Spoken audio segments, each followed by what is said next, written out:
Hello guys, welcome to knowledge zone. Knowledge zone में आप सबका स्वागत है। और सबसे पहले तो मैं आप सभी को सीएपीएफ के जो 2020 का जो एग्ज़ाम हुआ था, जो उसमें जो लोग सेलेक्ट हुए हैं, उन सभी को मैं कॉन्ग्रेचुलेशंस बोलना चाहता हूँ। और आज का जो हमारा वीडियो है वो रिगार्डिंग है कि जो अभी रिसेंटली हम देख पा रहे हैं कि पीईटी जो फिज़िकल एफिशिएंसी टेस्ट होता है, इसके लिए अब जो हमारा जो नेक्स्ट प्रोसेस होगा वो पीईटी का है। तो हम आज देखेंगे कि आखिर ये पीईटी है क्या, इसमें प्रोसेस क्या क्या होते हैं और हमें क्या क्या करने की ज़रूरत है। सबसे पहले हम देख पा रहे हैं कि this is physical efficiency test. जैसे कि हम फोर्सेस में जा रहे हैं तो कुछ मिनिमम एफिशिएंसी होती है, मिनिमम एलिजिबिलिटी होती है जो आपको पूरी करनी होती है, जिससे पहले कि आप फोर्स में इंडक्ट होने के लायक बने। So this is one thing. And after that one is the PST. PST is physical standard test and next is the MST. So there are three things like the PET, PST and MST. So ये तीन चीज़ें होती हैं। तो इन ये तीनों चीज़ जो हैं एक या दो दिन के अंदर पूरी की जाती हैं। सबसे पहले आपका होगा PST, then is PET and the third is the medical, जिसको हम कहते हैं मेडिकल स्टैंडर्ड टेस्ट। सो इसके बाद से अगर आप एलिजिबल हैं तो फिर आपको इंटरव्यू के लिए कॉल आएगी, और अगर आप नहीं हैं तो आपको इंटरव्यू के लिए कॉल नहीं आएगी। So this process plays a very important role towards becoming an assistant commandant in the CAPF। So let's get started. So सबसे पहले हम देखेंगे कि व्हाट इज़ PST। PST जैसे कि हमने पहले ही देखा कि इस फिजिकल स्टैंडर्ड टेस्ट स्टैंडर्ड की बात कर रहा है, तो स्टैंडर्ड इसमें मिनिमम स्टैंडर्ड सेट की गए हैं, जैसे कि हाइट के लिए and they is for chest, but chest is for male only. Females के लिए चेस्ट का कुछ रिक्वायरमेंट नहीं है। And this is 81 86, that is minimum 81 होना चाहिए। And with expansion plus 5 centimetre expansion होना चाहिए। अदरवाइज अगर आपका जो चेस्ट है वो 86 है बट आप 3 सेंटीमीटर ही एक्सपैंड कर पा रहे हो, then you are not eligible for this. So minimum 81 and with that there should be 5 centimetre plus 5 centimetre expansion. So अगर आपको डाउट है किसी भी तरीके का कि कहीं आपका जो चेस्ट है वो एक्सपैंड कर रहा है कि नहीं कर रहा है, सो पहले उसको आप चेक करें कितना हो रहा है। एंड उसके लिए हम नई वीडियो डालेंगे, नेक्स्ट वीडियो डालेंगे, जिसमें हम बताएंगे कि कैसे आप उसको इंक्रीज़ कर सकते हैं, इम्प्रूवमेंट कैसे कर सकते हैं। And this is for mails height, that is 165 centimetre. So guys अगर आपका 165 ही एकदम एग्जैक्ट 165 आ रहा है, देन हो सके तो डाउट हो, क्योंकि in the CAPF sometimes what happens is कि वो कम नापते हैं। Like if you have 165 then might be वहाँ पे आपका 163 या 164 आए। So it happens with me also, that is मेरा जो हाइट है दैट इज़ 173, बट वहाँ पर जब उन्होंने जब मेजर किया तो इट वॉज 171। सो डेफिनेटली 1 या 2 सेंटीमीटर की कमी आ जाती है, तो इसको आप ध्यान में रखिएगा। And for female it is 157 centimetre. So इन चीज़ों का आपको ध्यान रखना पड़ेगा। And this is the first thing, अगर आप इन दोनों में से किसी में भी अगर आप बाहर होते हो तो फिर आपको PET जो कि फिजिकल एफिशिएंसी टेस्ट है उसमें आपको पार्ट लेने का मौका नहीं मिलेगा। And with me there were civil students candidate जो थे जो इसमें पास नहीं हो पाए थे, और उनको फिर अनफॉर्चुनेटली मौका नहीं मिला, उनको फिर वहीं से घर लौटना पड़ा। सो आपको इसका बहुत ध्यान रखना है, इसको आपको लाइटली बिल्कुल भी नहीं लेना है। अदरवाइज व्हाट हैपेंस इज कि आप PET में पार्ट नहीं ले पाओगे और आपकी जो भी मेहनत की होगी आपने 2 महीने 3 महीने, वो सब बेकार हो जाएगी। सो इस पर ध्यान रखें। सो इसके बाद से जो नेक्स्ट होता है हम यहाँ पे देखेंगे, it is PET, that is physical efficiency test, and it is consider of 4 events. That is पहला होता है आपका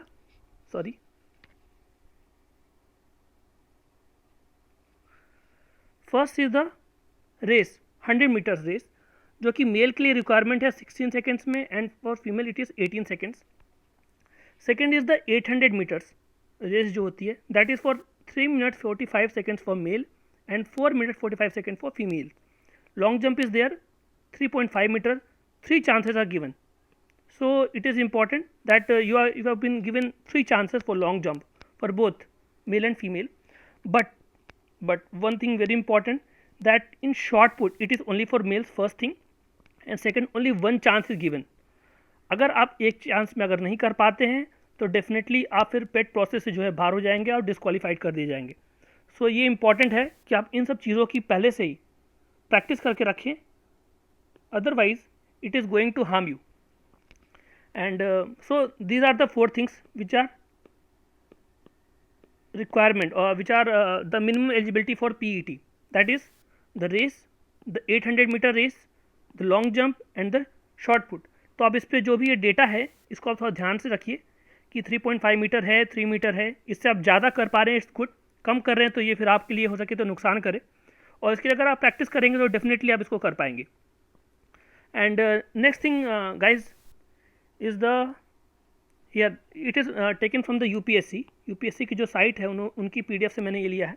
सो here it is also written that ये जो प्रोसेस है चारों चीज़ें, and one thing is also here like for females pregnancy at the time of PET will be a disqualification and pregnant female candidates will be rejected. So इसको आपको ध्यान रखना है कि अगर आप प्रेग्नेंट हैं या फिर अगर प्रेगनेंसी का टाइम है तो हो सके तो आप डिस्क्वालीफाई हो जाएं, तो इसको ध्यान रखना है। एंड इसके बाद the next process is that is the MST, that is medical standards test। But उसके लिए मैं आपको एक नई वीडियो में बताऊंगा। पहले हम ये देखते हैं कि जो PET होता है, PET के लिए वेन्यूज़ क्या क्या होती हैं।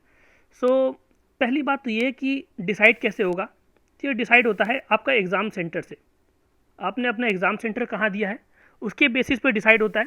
And sometimes it also happens that कि आपने एग्ज़ाम सेंटर तो अपना दिल्ली भरा है, बट जो आपका पेट है, पेट का जो वेन्यू है that is in somewhere Gorakhpur और it's in Chandigarh. So it happens, but अगर आप उनसे रिक्वेस्ट करते हैं तो वो चेंज कर देते हैं, रिक्वेस्ट पे चेंज हो सकता है, बट इट्स नॉट नेसेसरी कि अगर आप रिक्वेस्ट करें वो चेंज कर ही दें, but sometimes it has happened.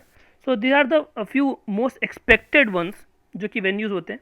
पहला तो है दिस इज़ गोरखपुर में है, second is Jharoda Kala in New Delhi, third is the ITBP Tigri camp, it's also in New Delhi, and here it is this CISF SSG Noida. इसके अलावा इसके पास में ही एक ITBP का भी है, I forget to mention it also, sorry for that. So ITBP का भी वहीं पे ट्रेनिंग सेंटर है एंड बट वहाँ पे भी जो PET है वो कंडक्ट किया जाता है। After that there is SSB camp Ghitorni, and next is the BSF, it's in Siliguri, and next is Maharashtra and it's in Talegaon, and next is the CISF NISA, it is also the training। here the CISF जो commandants होते हैं, assistant commandant, उनकी training भी यहीं पे होती है, तो यहाँ पे भी पेट जो है कंडक्ट किया जाता है। Next is the ITBP camp in Chandigarh. So these are the few venues, और इसके अलावा भी आप हो सके तो एक्सपेक्ट कर सकते हैं कुछ और वेन्यूज़, जैसे कि एक जम्मू में, बट इट ऑल्सो डिपेंड्स कि आपका जो कंडक्ट कौन कर रहा है। Like last time it has happened that CRPF was the conducting force, तो उन्होंने पेट कंडक्ट कराया था, तो इट चेंजेस, और उसके अकॉर्डिंग आपके जो पेट का जो वेन्यूज़ हैं वो भी चेंज हो सकती हैं, but it's not a big deal. अगर आपने अच्छे से तैयारी की है और अगर आपका कहीं दूर भी आता है तो आप जाके कर सकते हैं। So next is the what happens. सबसे पहले तो हम ये देखेंगे कि जब पेट होता है, पेट वाले दिन पे सबसे पहले क्या होता है, तो सबसे पहले आप जो भी आपका वेन्यू है वहाँ पहुँचते हैं, तो वहाँ पे है रिपोर्टिंग। फर्स्ट थिंग वहाँ पे एक ऑफिसर होगा जो कि आपका जो नाम है वो लिस्ट में चेक करेगा, एंड लिस्ट में चेक करने के बाद अगर आपका उसमें नाम उस दिन के लिए है तो फिर आपको अंडर एंट्री देगा, अदरवाइज़ नहीं देगा। फिर छोटे छोटे ग्रुप्स में इट हैपन्स अराउंड 20 to 30 के ग्रुप से आपको बस में बैठा के वो ले जाया जाता है जहाँ पे पेट का जो प्रोसेस है वो कंडक्ट हो रहा होता है, एंड वहाँ पे कुछ ऑफिसर्स होते हैं। फिर उसके अकॉर्डिंग फिर आपको चेस नंबर दिया जाता है इन स्मॉल ग्रुप्स ऑफ 10 और 20। देन फॉर्म फिलिंग होती है। फॉर्म फिलिंग में क्या होता है कि बेसिक्स जो फॉर्म आपने भरे हैं, एक तो आप फॉर्म अभी जब डैफ का अभी आपको फॉर्म भरना होगा, और उसके लिए भी मैं एक नई वीडियो बनाऊंगा कि आपको PET के समय में क्या क्या डॉक्यूमेंट्स ले जाने हैं एंड क्या क्या डॉक्यूमेंट्स वहाँ पर रिक्वायरमेंट होती है। सो डैफ होता है वन थिंग जो कि अभी आपका 2 या 3 दिन बाद से शुरू होने वाला है। सो इसको आप थोड़ा सा ध्यान से भरिएगा, क्योंकि इसमें आप जो चीज़ें लिखेंगे वो आपको वहाँ पर प्रेजेंट करनी होंगी, अदरवाइज़ ये भी आपका एक डिस्क्वालिफिकेशन का रीज़न बन सकता है। So keep this in mind, this is very important. After this there is PST। PST is what? PST is physical standard test, जिसके अंदर सबसे पहले आपका होगा height, then is chest, then is weight, and सबसे पहले आपका हाइट जब चेस्ट होता है तो उसमें जैसे कि हमने पहले ही देखा था जो रिक्वायरमेंट्स अगर आप उसको फुलफिल कर रहे हैं, देन आपको फिर नेक्स्ट के लिए चेस्ट के लिए भेजा जाएगा, then is weight, and weight and height, these two things आपको ये देखना पड़ेगा जो वेट चार्ट है, and that you can get from the UPSC site, and वहाँ पे आप ये देख के पता लगा सकते हैं कि what actually is for wait and height. आपकी जो हाइट है उसके लिए आपका वेट का जो रिक्वायरमेंट है वो क्या है, and if that is the case, अगर आप उसके अंदर लाइक कर रहे हैं then it's very good, and अगर आप लाइन नहीं कर रहे हैं then start reducing your weight, otherwise आपको फिर री मेडिकल मिलेगा और फिर री मेडिकल के लिए आपको फिर 15 दिन का समय मिलता है, but that is also hectic process. तो आप उसके लिए आप वेट ना करें, आप पहले से ही तैयार होके जाएं, and then here we can see that sorry, yeah, this is the PET process. what is PET is the physical efficiency test।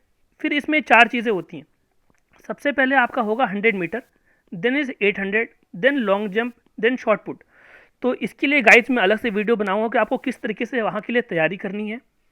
आपको जब बीच में जो समय मिलेगा जैसे 800 और 100 मीटर के बीच में, उस समय पे क्या करना है आपको, because maximum time it happens that कि जो कैंडिडेट्स होते हैं वो 800 एंड 100 मीटर तो अच्छे से कर लेते हैं, but they get disqualified in the long jump, क्योंकि फिर यहाँ पे वो अच्छे से परफॉर्म नहीं कर पाते बिकॉज ड्यू टू फैटिक, क्योंकि ज़्यादा प्रैक्टिस नहीं होती है, उसके बाद से फिर फैटिक की वजह से पैर जो हैं उनकी ज़्यादा अच्छी जंप नहीं लगा पाते हैं। एंड देन इज अगर आपने इन तीनों को कर लिया तो आप इसको आप लाइटली लेते हैं और यहाँ पे आप फिर डिस्क्वालीफाई हो जाते हैं। तो each and every process is very important, जिसको आपको ध्यान रखना है, एंड फिर उसके हिसाब से आपको आगे काम करना है। नेक्स्ट इज कि मैं कुछ आपको पॉइंट्स बताना चाहता हूँ। इसको आप जैसे कि अब आपका रिजल्ट आ चुका है and you know that you are selected, एंड आपका फिजिकल एफिशिएंसी टेस्ट है, उसके लिए आपकी कॉल आएगी, तो सबसे पहले आपको क्या शुरू करना है, स्टार्ट करनी है आपको एक्सरसाइज करनी। बट ये नहीं कि आप एक दिन में ही आप बहुत ज़्यादा एक्सरसाइज करने लग जाए, लाइट एक्सरसाइज करना शुरू कीजिए, जैसे कि जॉगिंग, स्कीपिंग। अगर आप ये करते हैं तो धीरे धीरे आपकी जो स्टेमिना है वो बिल्डअप होना शुरू हो जाएगा, एंड उसके बाद से आप धीरे धीरे जो है 100 मीटर 800 मीटर के लिए आप जा सकते हैं। बट शुरुआत में आपको 2 से 3 दिन जॉगिंग करनी है, this is very important. Jogging, skipping and stamina को बिल्ड करना है इसके थ्रू। स्ट्रेचिंग करनी है, स्ट्रेचिंग के लिए मैं आपको कुछ टिप्स एंड ट्रिक्स बताऊंगा कि कैसे करनी है, क्या करना है। Next important thing is the shoes. Guys, shoes बहुत ही इंपॉर्टेंट रोल प्ले करते हैं अगर आप पेट के प्रोसेस के लिए जा रहे हैं तो इसको प्लीज़ लाइटली मत लीजिएगा। मार्केट में कई तरीके के शूज़ अवेलेबल हैं, so go and check them, but उनको लीजिए जो आपको सूट करें। आप उनको पहन के देखिए, दौड़ के देखिए आप क्या उसमें रनिंग कर पा रहे हैं, नहीं कर पा रहे हैं। Because at the end of the day आपको क्या करना है वहाँ पे, कि वहाँ पे आपको दौड़ना है, रन करना है, एंड दैट टू क्वालिफाई करने के लिए। ये नहीं कि बस आप दौड़ तो लिए लेकिन आप क्वालिफाई नहीं कर पाए, या फिर अगर आपको कुछ इंजरी हो गई। सो आपको इन सब चीज़ों का ध्यान रखना है। एंड जैसा कि मैंने पहले में बताया कि लाइट एक्सरसाइज से करना है, तो प्लीज़ अपने आप पे हार्श मत होइए। हार्श का मतलब यहाँ पे ये है कि आप पहले ही दिन जाके 5 किलोमीटर की रन लगा ली, फिर लॉन्ग जंप भी कर लिया, सब कर लिया, एंड फिर आप नेक्स्ट 2-3 डेज़ के लिए फिर आप उठ नहीं पा रहे हैं। तो आपको ऐसा नहीं करना है, आपको स्लोली एंड स्टेडली स्टार्ट करना है, छोटे से ऊपर की ओर जाना है। नीचे से अगर आप एक दिन में बहुत ज़्यादा अगर आप एक्सरसाइज कर लेंगे तो हो सके तो आप नेक्स्ट डे से आपने जो डेली रूटीन है वो भी ना कर पाए, and that is not going to be good. And जैसे कि आप ऑफिसर बनने जा रहे हैं तो आपको इन सब चीज़ों का पूरा ध्यान रखना पड़ेगा, पूरी रिस्पॉन्सिबिलिटी लेनी पड़ेगी आपके जो भी एक्शन होने वाले हैं। सो यहाँ पे ये बात जो है ये काफ़ी इंपॉर्टेंट रोल प्ले करता है। सो this is the main process. तो ये तो एक्सरसाइज के लिए था। And these things please please इनको आप ध्यान रखें, लाइट एक्सरसाइज करें, स्ट्रेचिंग वार्म अप से शुरू करें, शूज़ का ध्यान रखें। शूज़ बेसिकली अगर आप ट्राई करना चाहें तो दे इज़ डिकैथलॉन। एंड इसके अलावा एक अगर आप मिनिमम लोअर रेंज की अगर आप बात करें तो सेगा के शूज़ आते हैं, बट सेगा के शूज़ अगर आपको लेने हैं तो आप स्टोर से जाके लें, तो आपको 450 या फिर 500 के पड़ जाएंगे। And they are good, I have also use them last year and I have also use the Decathlon shoes. But दोनों की अच्छा है, मतलब उनका जो परफॉर्मेंस है काफ़ी अच्छी है, तो आप कोई भी ले सकते हैं। ये बात नहीं है कि ये 450 के हैं तो मतलब कि ये अच्छे नहीं हैं। They are very good and they are specially design for running only. So इनको आप पहन के आप दौड़ के देख सकते हैं and I hope it is going to be beneficial for you. And here guys next video के अंदर हम लेके आएंगे कि जो इवेंट्स हैं एमएसटी के लिए, जो कि मेडिकल स्टैंडर्ड टेस्ट है, once you clear the PET then what happens कि आपको फिर वहीं पे बैठाया जाता है और आपसे कुछ फॉर्म फिल्स कराए जाते हैं। एंड उसमें आपसे पूछा है कि आपको क्या क्या पता कोई अर्लियर कोई सिम्टम्स रहा हो, कोई प्रॉब्लम रही हो मेडिकल, तो उसको आप देखें तो उसके बारे में मैं नेक्स्ट वीडियो में डिस्कस करूँगा। सो फिलहाल के लिए हमारे पास यही था कि हमने पीईटी और पीएसटी क्या होता है, कैसे होता है, इसको डिस्कस किया है। एंड नेक्स्ट वीडियो में लेके आऊँगा कि आप रनिंग के लिए कैसे करें, क्या क्या आप चीज़ें कर सकते हैं जिसके थ्रू आप आसानी से उसको क्लियर कर सकते हैं और आपको रीमेडिकल के लिए कॉल ना आए, because it is also very important once you clear it. अगर आपको रीमेडिकल नहीं होता है अगर, तो आपको फिर पूरा टाइम मिलता है कि आप इंटरव्यू के लिए दे सकते हैं। अदरवाइज़ 15 डेज़ के बाद आपको जो है वहाँ पे अपील करना पड़ता है अथॉरिटी के सामने। So it is going to be a problem कि आपको, और वो भी दिल्ली में आना पड़ेगा। वन थिंग इज़ दिस, अगर आपका कहीं पे भी अगर पीईटी हुआ है और आप दिल्ली में नहीं है तो आपको दिल्ली आना पड़ेगा हॉस्पिटल में, तो वहाँ देना पड़ेगा। तो इससे अच्छा है कि आप पहली बार में ही पूरा करें एंड इसका वेट ना करें आप। बट अगर किसी का अगर रीमेडिकल आता है तो सो हिज द प्रोसेस, मैं आपको आगे प्रोसेस भी बता दूंगा कैसे होता है। बट फॉर नाउ आप पीईटी और पीएसटी में जो भी रिक्वायरमेंट्स हैं उस पर ध्यान दें।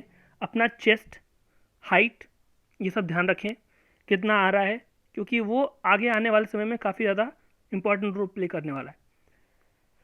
So thank you for watching guys and please अगर आपको ऐसी वीडियोज़ और चाहिए तो आप इस चैनल के साथ में बने रहिए और प्लीज़ लाइक शेयर सब्सक्राइब जरूर करें। प्लीज़ अपने फ्रेंड्स के साथ ज़रूर शेयर करें, क्योंकि अगर आप उनके साथ शेयर करेंगे तो उनके लिए भी बेनिफिशियल रहने वाला है और अगर उनको बेनिफिट होगा तो आप लोग साथ में तैयारी कर सकते हैं।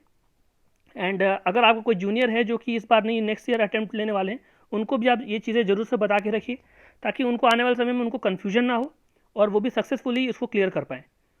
So thank you guys.